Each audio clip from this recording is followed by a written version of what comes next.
Deathworld natives to the rear of the auditorium, please." I sighed and trudged up the gravity-adjusted steps to the back row of Professor Galzek's practical xenozoology class.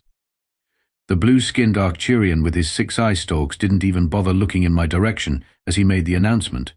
Standard procedure at the Galactic Academy. Humans, well, human, singular in my case, always got seated in the back, away from the delicate species. Name's Jack Cooper. Former Earth Force Ranger, current token human scholarship student at the most prestigious academy in the Milky Way. How'd I end up here? Long story involving a diplomatic incident, 3 bottles of Regalian whiskey, and accidentally saving an ambassador's spawn. The upside, full-ride education. The downside, being treated like a barely contained biological hazard by most of my professors. Today begins our practical hunting module. Professor Galzek announced, his eye stalks quivering with what I'd come to recognize as excitement. Each student will demonstrate their species' approach to sustainable food acquisition in a controlled environment. The holographic display at the center of the room flickered to life, revealing a dense, misty jungle environment.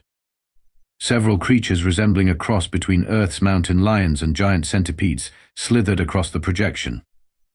Behold the hunting grounds of Tarsis IV, home to the venomous Hexapede, a Class 3 predators with neural toxins capable of paralyzing most carbon-based lifeforms. Your assignment: capture 1 specimen alive using only the tools and techniques native to your homeworld's pre-spaceflight era. The class erupted in excited chittering and bioluminescent flashes, their equivalent of applause. Meanwhile, I just stared in disbelief. Tarsis IV was infamous even among humans, who came from what the galactic community so lovingly called a deathworld. Its atmosphere contained trace elements of hallucinogenic spores. Its predators could take down armed military units. And its terrain was basically swamp meets mountain meets death trap. Each student will have 3 planetary rotations to complete the assignment, continued Galzek. Failure results in automatic demotion to remedial studies. Success determines 30% of your final grade.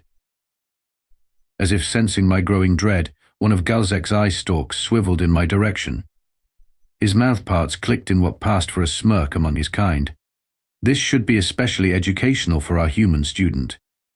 Perhaps we'll finally witness if Earth's so-called apex predators possess any actual hunting skills, or if their planetary dominance was merely a statistical anomaly.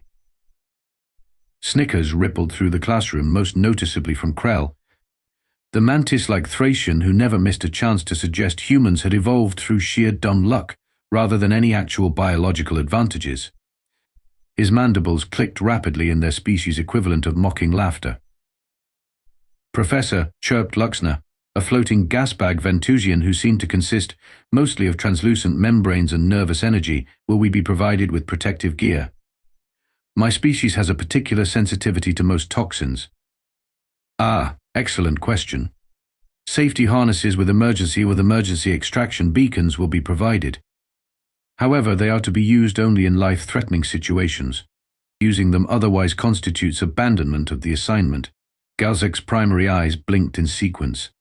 "Remember, this is about authentic hunting experiences, not technological shortcuts." "Great. Capture a venomous 6-legged killing machine that could paralyze me with a scratch, on a planet designed by whatever cosmic entity enjoyed watching things die in interesting ways, using only pre-spaceflight human technology." I glanced around the classroom at my classmates, a collection of the galaxy's supposedly brightest young minds from 27 different species. Most of them came from worlds where technology had developed far beyond Earth's trajectory. Some had evolved as natural hunters with built-in biological weapons that made Earth's predators look like stuffed toys. And then there was me, just a human with opposable thumbs and a questionable decision-making history that had landed me in this mess. As the class ended, Professor Galzek's final words hung in the air like a death sentence. "Departure for Tarsis IV begins at dawn. Act accordingly, and may the strongest evolutionary adaptations prevail." The Academy's departure bay hummed with pre-mission activity. Students checked equipment, discussed strategies, and in some cases performed what appeared to be religious rituals. Can't blame them when you're about to hunt something that considers your nervous system an appetizer.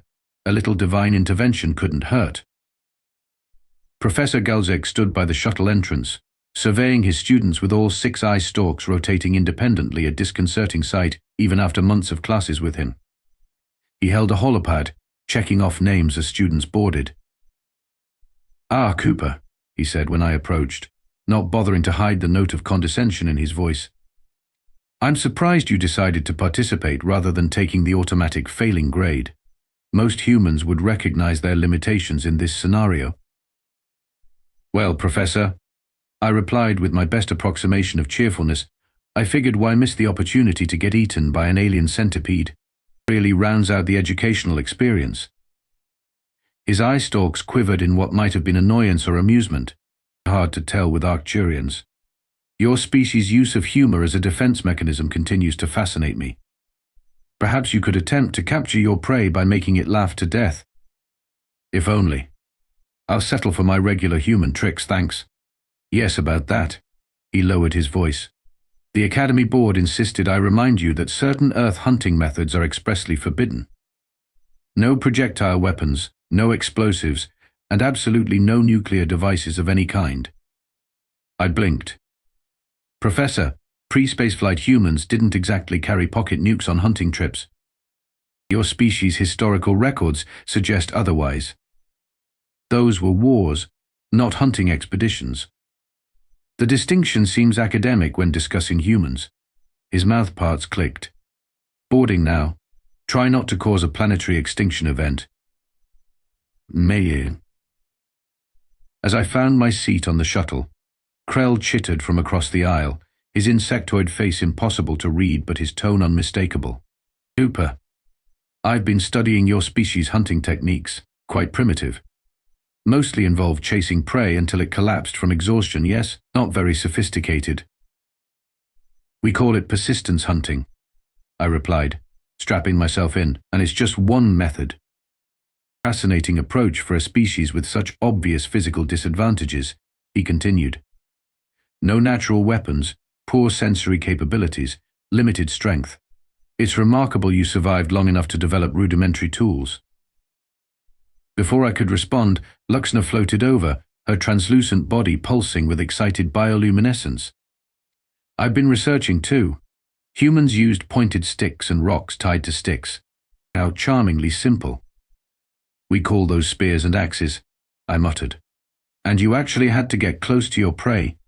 asked Droon, a salamander-like amphiboid whose skin constantly shifted colors, with his emotions currently an amused orange. With no venom glands or paralytic secretions. How terrifying that must have been.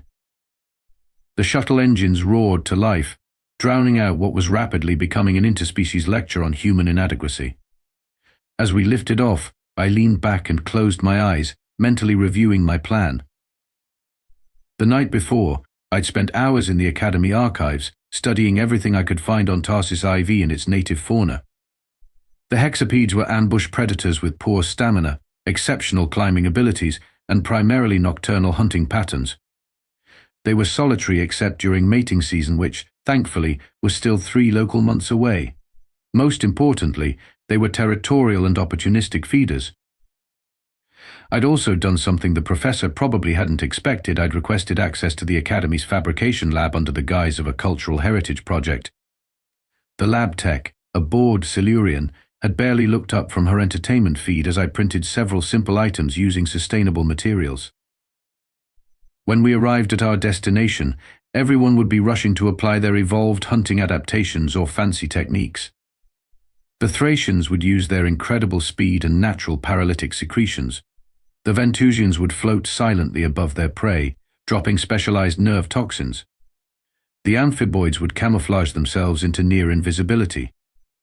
And me? I'd be setting up some good old-fashioned human ingenuity.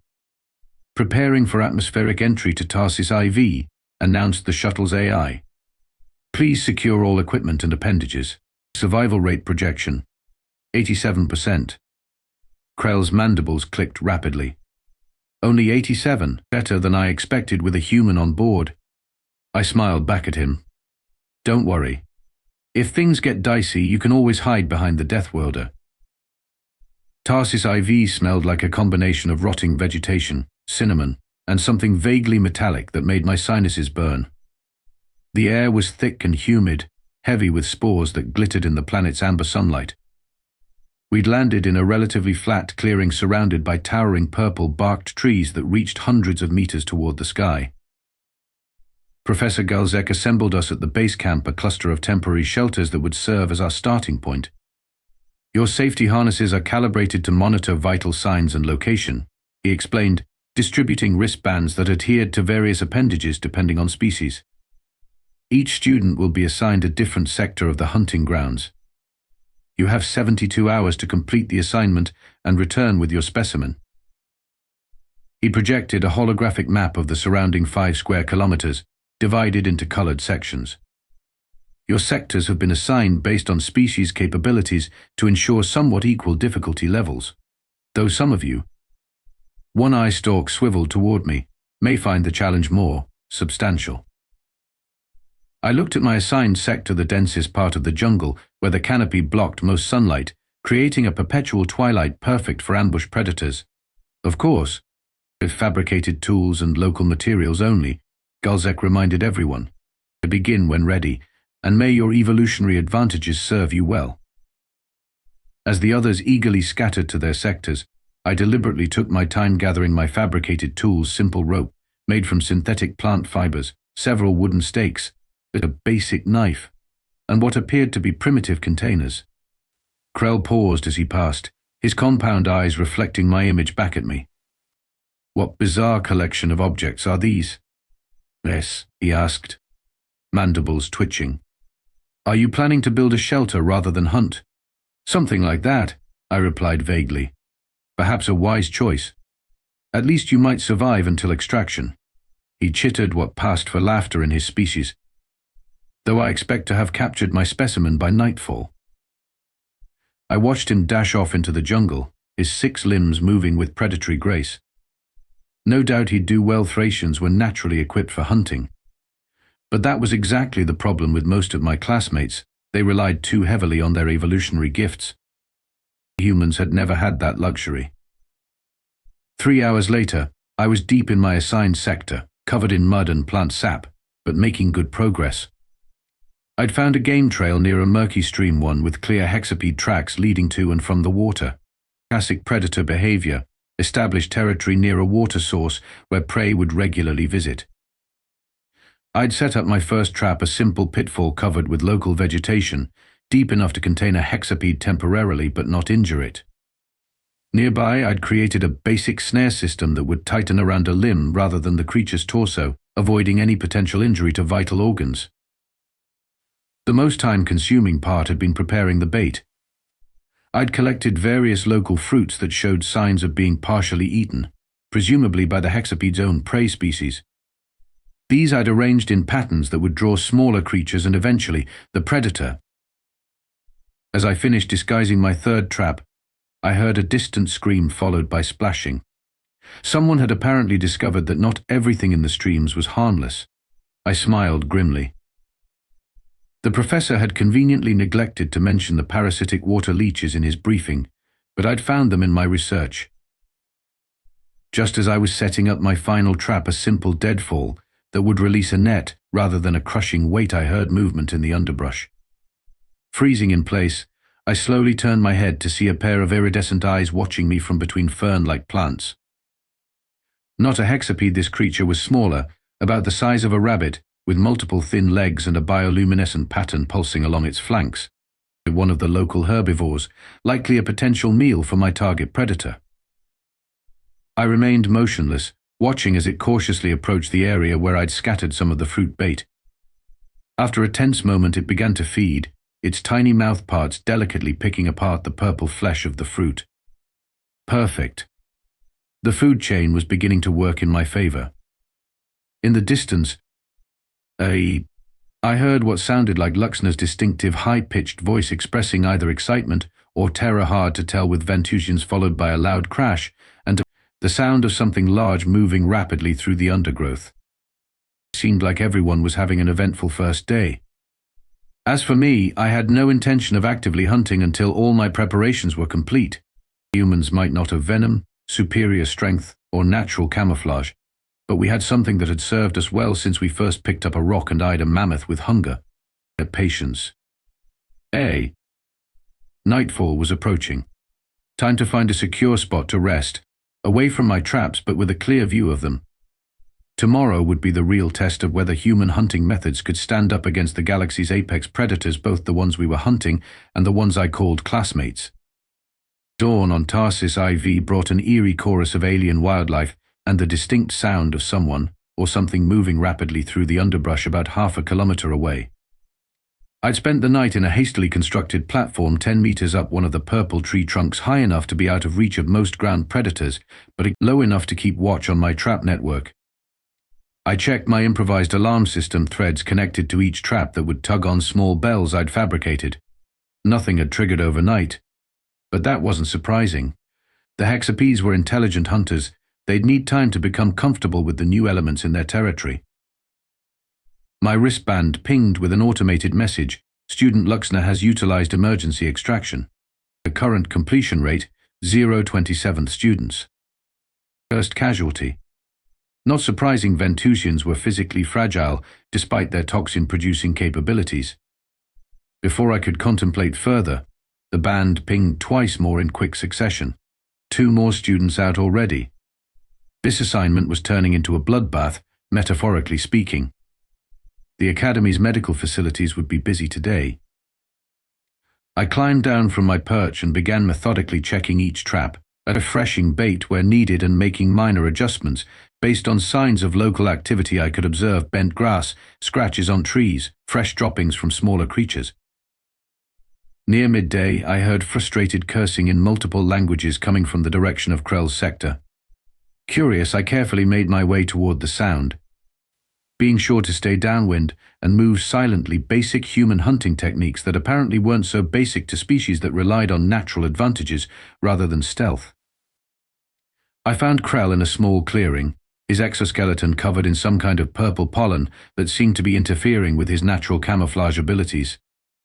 Even more amusing was the sight of his left foreleg stuck in what appeared to be natural tree sap. Fascinating hunting technique, I called out, staying at a safe distance. Is the plan to wait until a hexapede comes to laugh at you, then grab it? His mandibles clicked furiously. Cooper, this is not amusing. I've been trapped here for 3 hours. These plants have some kind of defensive mechanism that targets exoskeletal proteins. Want some help? I offered, already pulling out my knife. From a human. What could you possibly? He stopped as the band on his foreleg pinged loudly. No. I am not using emergency extraction. Silence, you stupid device. I shrugged. Suit yourself. I'm sure another 7 or 8 hours stuck here won't affect your grade too badly. His compound eyes seemed to narrow, if that was even possible. Fine. What assistance can you offer? 20 minutes later, Krell was free, though his pride was significantly more damaged than his leg. The sap had required a combination of local water plants, which contained a natural solvent, and careful scraping with my knife. I appreciate the assistance, he chittered reluctantly, though this is merely a temporary setback. I've already identified 3 potential hexapede territories. And yet you're the one who got stuck in tree sap, I pointed out helpfully. He made a sound that might have been the Thracian equivalent of a humorless laugh. At least I'm actively hunting. What exactly have you been doing? I've seen no evidence of human hunting prowess. That's kind of the point, I replied. You're not supposed to see us coming.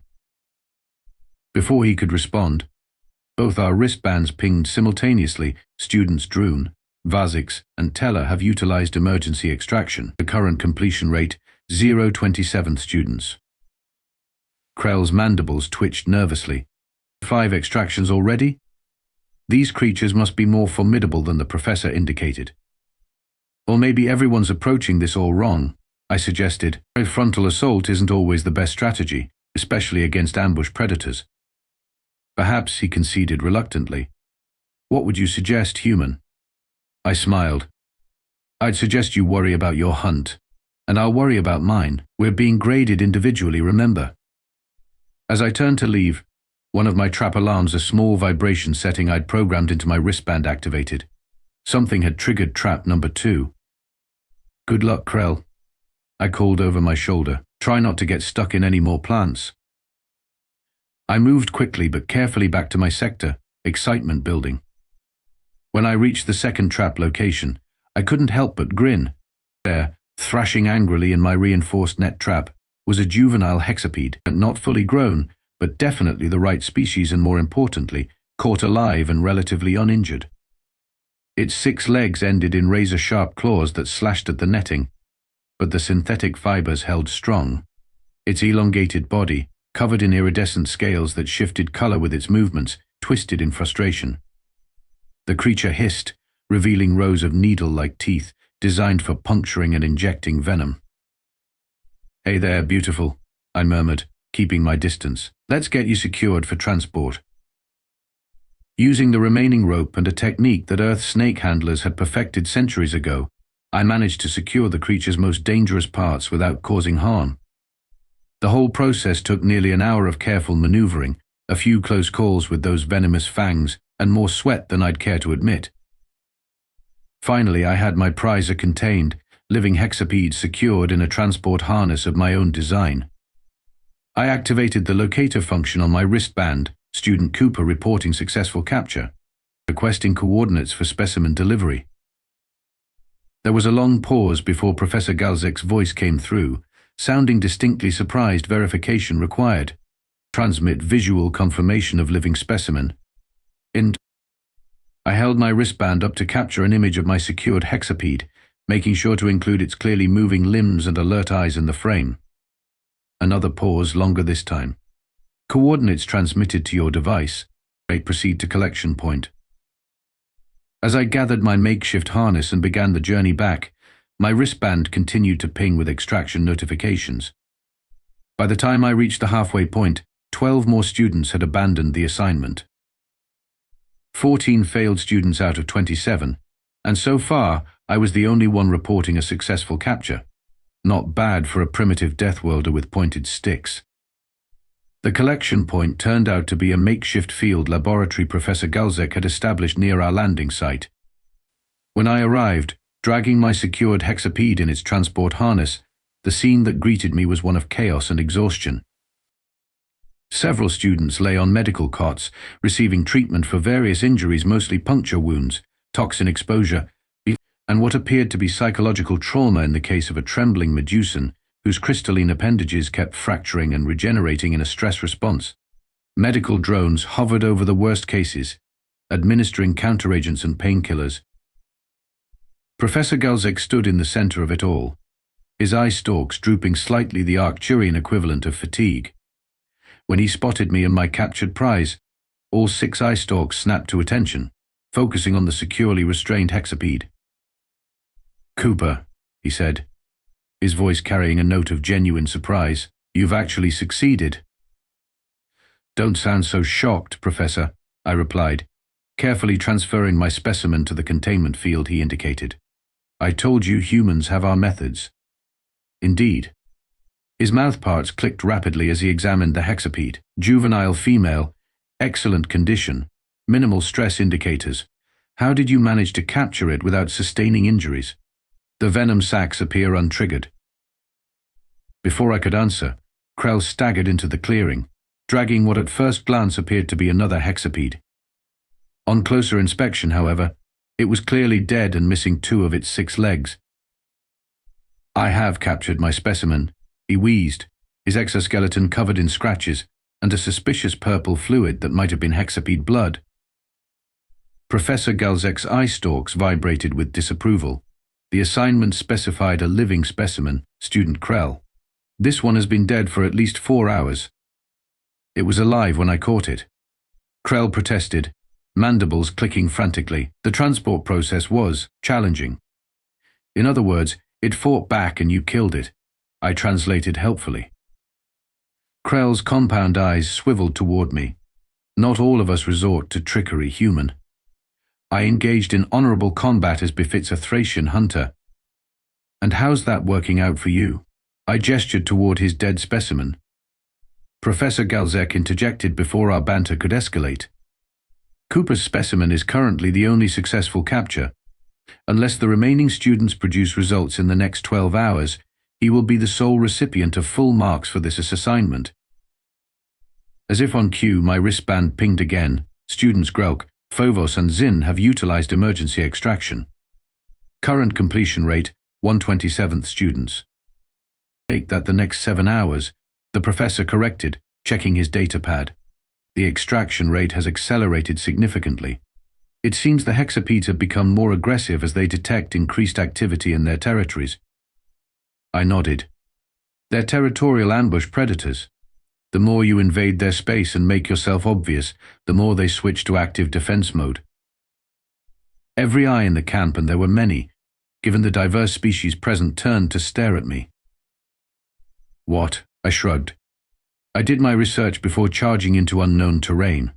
A basic preparation. Research, repeated Galzek, his tone suggesting the concept was somehow novel. Yes, I suppose that would be the human approach, lacking natural hunting adaptations. Speaking of approaches, I said, unpacking my remaining supplies, anyone hungry? Because I didn't just catch a hexapede, I also gathered about 15 kilos of edible local plants and trapped some non-venomous protein sources. The camp went silent, then erupted in a cacophony of excited clicks, whistles, and translator-mediated questions. Most of the students, it seemed, had been so focused on the hunting assignment that they'd neglected to secure adequate food supplies, assuming the Academy's field rations would suffice. Unfortunately, those rations had been damaged when one of the storage units was trampled by what the professor described as an unexpectedly large herbivore. Within an hour, I had a cooking fire going safely contained in a stone circle and was preparing a surprisingly tasty stew using local ingredients. The professor watched with undisguised fascination as I worked. "I'm curious, Cooper," he finally said, his voice low enough that only I could hear. "How exactly did you capture the hexapede? Your species lacks the physical advantages that would make such a feat possible through direct confrontation." I stirred the pot of stew, adding some spice-like leaves I'd discovered had a pepper-adjacent flavor. "That's exactly it, Professor. Because we lack those advantages, we had to get smarter. Humans never evolved to be the strongest or the fastest or the most venomous. We evolved to observe, adapt, and outsmart." Explain. I studied the hexapede's behavior patterns before I ever set a single trap. I identified its territory markers, its feeding habits, its preferred pathways. Then I set up a network of traps, not just one, but 5 different types in strategic locations. I created a situation where smaller prey animals would be attracted to certain areas, which would then draw in the predator. I ladled out a portion of the stew into a bowl and handed it to him. He sniffed it cautiously with sensory organs near his mouthparts. Rather than charging in and announcing my presence, I essentially created a false ecosystem that guided the hexapede exactly where I wanted it to go. The trap that finally worked was probably the 20th iteration of design in my head. "Fascinating," Galzek admitted, taking a tentative taste of the stew. His eye stalks quivered with what seemed like pleasure. "This is surprisingly palatable. Human cooking techniques. Another adaptation when you can't just absorb nutrients through your exoskeleton or photosynthesize." As night fell, more students staggered back to camp, most empty-handed or injured. A few brought partial specimens, scales, severed limbs, venom sacs hoping for partial credit. To my genuine surprise, 3 more students actually succeeded in capturing living hexapedes, though none in as good condition as mine. We ended up with a strange but companionable camp dinner, with students from across the galaxy sharing their hunting failures and successes over bowls of my improvised stew. Even Krell, after much mandible-clicking hesitation, accepted a portion and grudgingly admitted it was acceptable nourishment. "You know," said Droon, his skin now a relaxed blue-green as he enjoyed his 3rd helping, "my species has always considered humans to be somewhat primitive. I'm beginning to reconsider that position." "Most primitive thing about us," I replied, tending the fire, "is that we never forgot what it means to be part of the food chain. You all evolved beyond predators, or as apex predators. We evolved alongside things that could eat us and things we could eat, figuring out the balance the whole time." Professor Galzek's eye stalks angled toward me in what I'd come to recognize as his academically intrigued pose. An interesting perspective. Perhaps there is something to be said for evolutionary paths that force adaptation through intelligence rather than specialized biological features. Maybe next class, I suggested with a grin, you could assign everyone to hunt using only human methods. No natural weapons, no specialized adaptations, just observation, planning, and execution. The collective groan that rose from the assembled students was answer enough. 2 weeks after our return from Tarsis IV, the Academy's Grand Lecture Hall was packed for Professor Galzek's presentation of the hunting module results. I sat in my usual spot at the back, but something was different this time. Several students from other species had chosen to sit nearby, including, surprisingly, Krell. Based on your performance in the practical assessment, Professor Galzek began, his eye stalk sweeping across the room. I have been forced to re-evaluate certain assumptions about species-specific hunting capabilities. Holographic displays activated around the room, showing statistics from our expedition. Out of 27 students, only 4 had successfully completed the assignment by capturing living specimens: myself, a Felician named Trask, and 2 amphiboids whose names I still couldn't pronounce. The highest marks, continued Galzek, go to student Cooper, whose specimen was not only captured unharmed but whose methodologies demonstrated a sophisticated understanding of predator-prey dynamics that many more anatomically specialized hunters would do well to study. A murmur ran through the lecture hall, an Arcturian professor publicly praising human methodologies. Some students checked the ventilation systems, clearly suspecting hallucinogenic spore contamination. Furthermore, Galzek continued, seemingly enjoying the shocked reactions, Cooper's approach to resource gathering and community support. Here he actually paused, as if the words pained him slightly, exemplified the type of adaptive thinking that has allowed humans to thrive despite their many biological disadvantages. Thank you, I think, I called out, earning a few laughs. One of Galzek's eye stalks swiveled in my direction. Don't get too comfortable with the praise, Cooper.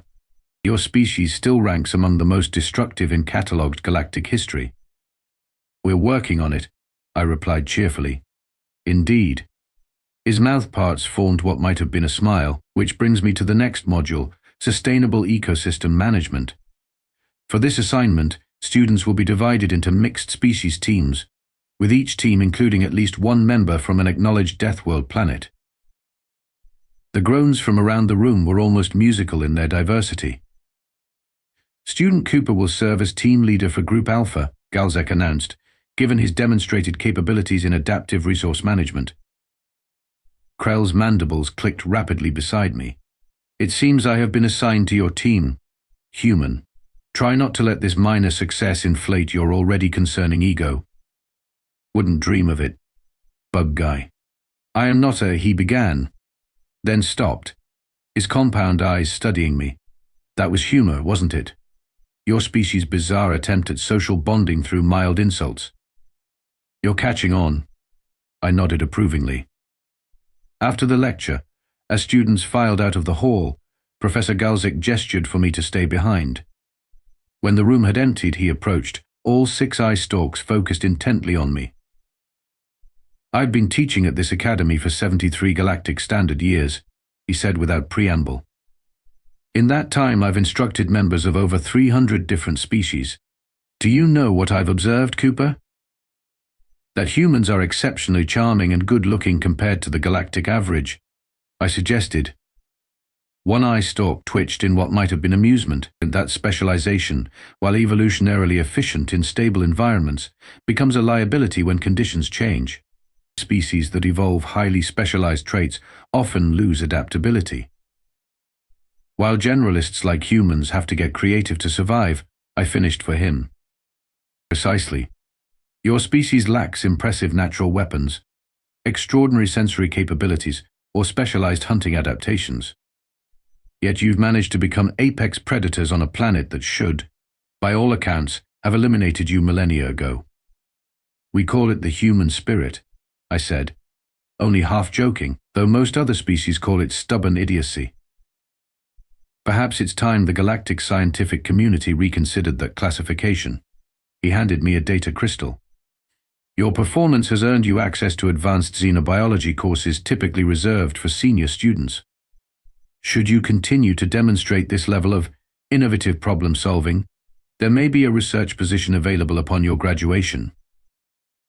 I stared at him in shock. Are you saying you want me to stay at the academy? As a researcher?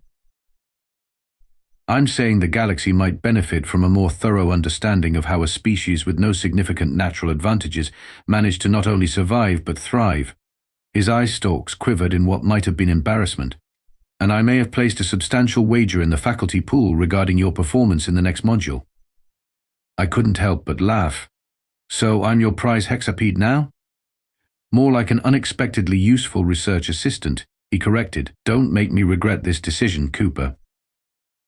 As I left the lecture hall, data crystal in hand, I passed a group of first-year students, various species all clustered together, watching a holographic display of Earth's wildlife.